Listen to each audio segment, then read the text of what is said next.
नमस्कार, मैं हूं साक्षी ममगाई। उत्तरकाशी के जिस सिलकियारा में 41 जिंदगियां वक्त से लड़ रही हैं, गजब बात है कि ठीक उसी घटना स्थल पर केंद्रीय नेताओं की आवभगत चल रही है। क्यों?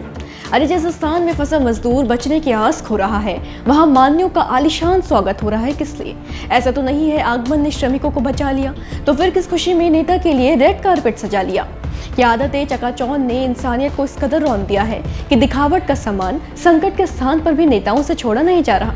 बताएं कि सवाल या आरोप जो कह लीजिए हमारे नहीं जनता के हैं। दरअसल बीते रोज सिलकियारा से कुछ ऐसी तस्वीरें सामने आई जिन्होंने जनता की नजर में नेताओं की प्राथमिकताओं पर प्रश्न चिन्ह लगा दिया। लोगों के मन में सवाल खड़ा कर दिया कि क्या वीआईपी नेताओं की खातिरदारी के लिए व्यवस्थाओं को दुरुस्त करने की चिंता उस फिक्र से कहीं ज्यादा है जो श्रमिकों की सुरक्षा को लेकर सरकार के अंदर होनी चाहिए। आइए प्रदेश के साथ रिपोर्ट में इस मामले को विस्तार से समझते हैं, तस्वीरों की सच्चाई तक पहुंचते हैं और साथ ही जानते हैं कि जिन केंद्रीय नेता के इर्द गिर्द ये मसला घूम रहा है, उनके किस बयान ने एक नए मुद्दे को जन्म दे दिया। रिपोर्ट देखिए।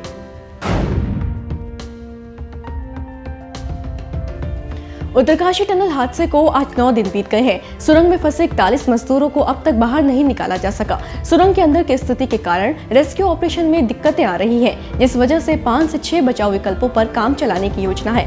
खास बात यह है कि अभियान को लेकर कई टीमों ने तो उत्तरकाशी में डेरा डाला है ही, साथ ही अब अंतर्राष्ट्रीय टनलिंग विशेषज्ञ अर्नोल्ड डिक्स भी उत्तरकाशी पहुंच गए हैं।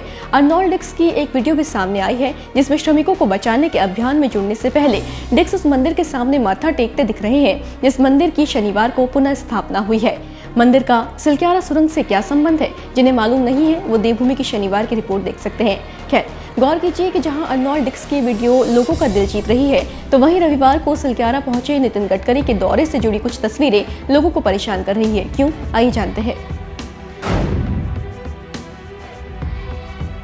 आपकी जानकारी के लिए बता दें कि रविवार को केंद्रीय सड़क परिवहन मंत्री नितिन गडकरी हालातों का जायजा लेने सिलकियारा पहुंचे थे। केंद्रीय मंत्री ने यहां टनल का निरीक्षण किया, साथ ही बचाव कार्य में लगी एजेंसियों के अधिकारियों के साथ मीटिंग की।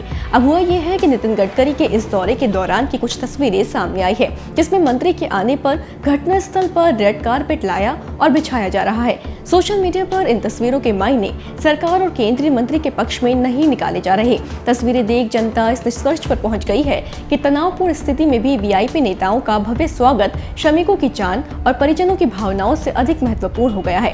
अब हालांकि उत्तरकाशी डीएम ने इस बात को साफ कहा है कि दुर्घटना स्थल पर केंद्रीय मंत्री के आगमन पर रेड कारपेट बिछाए जाने संबंधी खबरें भ्रामक हैं। ये रेड कारपेट किसी के स्वागत के लिए नहीं, बल्कि घटना स्थल पर बनाए गए मीडिया सेंटर में खराब हो चुकी मैट को बदलने के उद्देश्य से लाया गया था। पुरानी हरी मैट को बदला गया था, इसलिए इस लाल मैट को बिछाया गया था, डीएम ने स्पष्ट किया है। लेकिन फिर भी ये स्पष्टीकरण कईयों के लिए काफी नहीं है। बताएं कि कांग्रेस ने मामले में भाजपा पर तीखा हमला बोला है।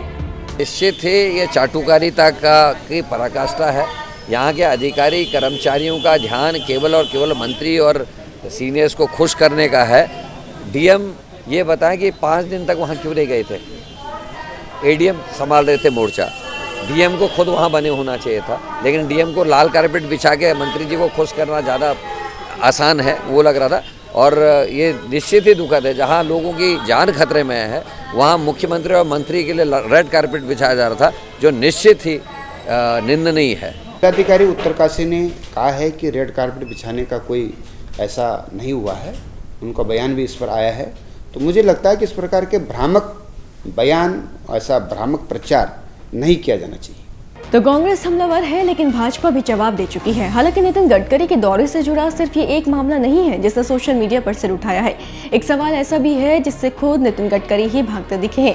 दरअसल जब केंद्रीय मंत्री से पूछा गया कि टनल में एस्केप चैनल यानी कि वो रास्ते क्यों नहीं है जिन्हें बनाया ही किसी आपातकालीन स्थिति के लिए जाता है, जो होते तो उनसे श्रमिक बाहर निकल आते, वो एस्केप चैनल क्यों नहीं थे, तो नितिन गडकरी ने ऐसा जवाब दिया जो समझ से परे रहा। जरा सुनिए।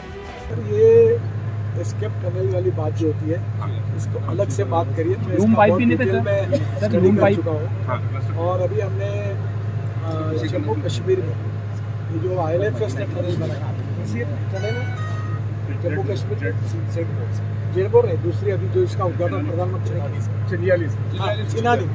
चिनानी निशानी चिनानी नाशनी चिनानी नाशनी तो वो टनल में हमने एस्केप टनल बनाई है। अभी तक हिंदुस्तान में और वर्ल्ड में एस्केप टनल जहाँ बने उसका एक आधे बार यूज़ हुआ, कभी हुआ भी नहीं। पर अब एक बात जरूर है कि इसके ऊपर ऐसी घटनाएं होती है, ये अनएक्सेप्टेबल है। अभी तक एक बार हुई थी, अब अचानक बीच में से गिर जाना, और वो कंक्रीटिंग अभी मैं जाके 80 मीटर तक भी हुआ है और कंक्रीटिंग चल ही रहा था। तो ये ऐसा कुछ घटना है कि ये अचानक हुई है। टनल के साथ एस्केप चैनल क्यों नहीं है, इस सवाल के जवाब पर केंद्र सड़क परिवहन मंत्री का ये कहना कि जम्मू कश्मीर में एक टनल में हमने एस्केप चैनल बनाया था। अभी तक हिंदुस्तान में और पूरे विश्व में एस्केप टनल जहां बनी वहां इसका सिर्फ एक आधी बार ही इस्तेमाल हुआ है। ऐसे मामले एक्सेप्शन है। केंद्रीय मंत्री का ये बयान वाकई कितना ही समझने की कोशिश करो, समझ के दायरे से छूट ही रहा है।